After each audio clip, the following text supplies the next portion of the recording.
ప్రజా పరిపాలన అంటే ఎలాగుండాలి, కక్షలు కార్పణ్యాలు అన్నటువంటిది ఉండకూడదు.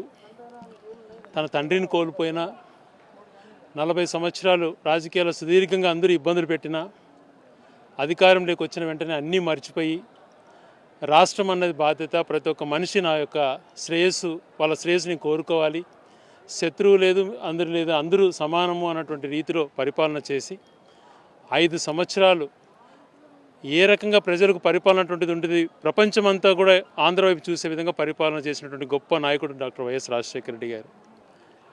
ఆయన జన్మదినం సందర్భంగా ఆయనకు మనస్ఫూర్తిగా ఆయన చేసినటువంటి పరిపాలన, ఆయన చేసినటువంటి మేలు వల్ల రాష్ట్రంలో ప్రజలు కోట్లాది మందికి లబ్ధి చేకూరింది. కాబట్టి వాళ్ళందరి తరపున ఆయన ఎక్కడున్నా ఆయన ఆత్మ శాంతి చేకూరాలని భగవంతుని ప్రార్థిస్తూ, అటువంటి నాయకుడు మళ్ళీ ఆంధ్ర రాష్ట్రానికి అందించాలని చెప్పి ప్రార్థిస్తూ, అదే రూపంలో జగన్మోహన్ రెడ్డి గారు కూడా ఇప్పుడు వచ్చారు.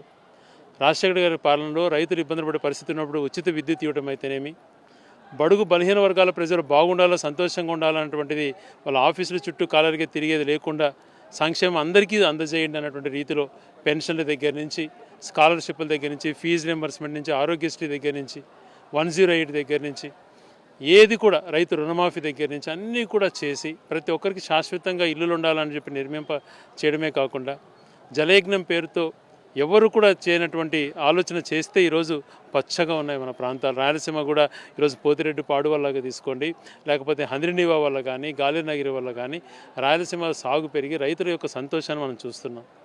అలాంటి మహానాయకుడికి ఘనంగా నివాళులు అర్పిస్తూ ఆయన ఎప్పుడు కూడా అందరి శ్రేయస్సు కోరుకున్నాడు. కులాలకు అతీతంగా ఇప్పుడు మాదిరి రాజకీయ కక్షలు చేస్తున్న చంద్రబాబు నాయుడు గారు రాజశేఖర రెడ్డితో పాటు రాజకీయాల్లోకి వచ్చారు. కానీ రాజశేఖర గారి యొక్క ఆలోచన మేరకు ఆయన పరిపాలన సాగించట్లేదు. కుట్రలు కుతంత్రాలతో ఎంతసేపు రాజకీయ పగతో చేస్తున్నటువంటి పరిపాలనగా ఇప్పుడు జరుగుతోంది. వీళ్ళందరికీ కూడా రాజశేఖర రెడ్డి గారి యొక్క పాలనను ఆదర్శంగా తీసుకొని పరిపాలన చేయమని కోరుకుంటూ రాష్ట్ర ప్రజల తరపున ఆ మహనీయుడికి భారతరత్న ఇవ్వాలా అని చెప్పి మనస్ఫూర్తిగా కోరుకుంటున్నాం.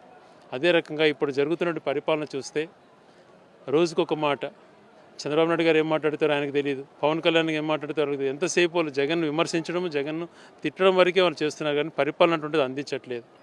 సుగాల ప్రీతి కోసం పార్టీ పెట్టాడన్నటువంటి వ్యక్తి సుగాల ప్రీతి తల్లి అర్జిస్తుంది, అయ్యా నా కూతురికి న్యాయం చేయి. అది జరిగింది చంద్రబాబు నాయుడు గారి హయాంలో అంటే ఇప్పుడేమంటున్నాడు, అప్పుడు సుగాల ప్రీతి కోసమే రాజకీయ పార్టీ పెట్టాడన్నటువంటి వ్యక్తి మొదటి వారంలోనే పరిష్కారం చేస్తున్న వ్యక్తి ఈరోజు ఆ తల్లి కూడా ఘోషించే విధంగా ఆమె ఎలా చనిపోయిందో దాని సాక్ష్యాలు లేవు, అవి లేవు, ట్యాంపర్ చేశారన్నటువంటి మాటలు మాట్లాడుతున్నాడు. నీకు అధికారం ఉండేది ఎందుకు? ట్యాంపర్ చేసింటే కనుక్కో, విచారణ జరిపించు, అంతేగాని నీ చేతగాని తనని ఒప్పుకోక ఏదేదో మాట్లాడేటువంటి రకంగా ఆయన చేస్తున్నాడు.